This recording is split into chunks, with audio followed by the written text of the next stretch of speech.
At kasunod nga po ng pagsisiwalat sa mga manoy pang-abuso sa ilang mga OFW kapalit ng mabilis na pagpapauwi sa kanila, ay pababalikin daw ng DFA sa Pilipinas sa mga tauhan nila na inaakusahang sangkot sa kasong ito. May live report si Jam Sisante. Jam? Yes, Jiggy, pinapauwi na nga ng DFA sa Pilipinas ang heads ng mga diplomatic posts sa Kuwait, Damascus sa Syria at Amman sa Jordan.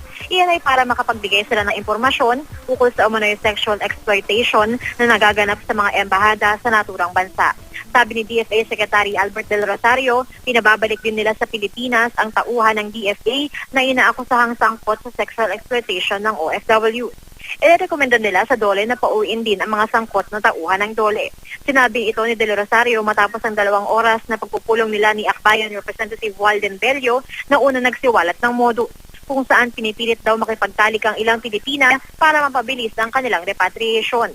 Dobleng pang-aabuso raw ito sa mga Pinay na karamihay tumakas sa mapang-abusong amo at gusto nang makauwi ng Pilipinas. Si Del Rosario daw mismo ang mamumuno sa investigating team na tututok sa kontrobersya. Ani Del Rosario, kung totoo ang mga alegasyon, may tuturing itong paglabag sa Code of Conduct at subject to disciplinary measures ang mga sangkot.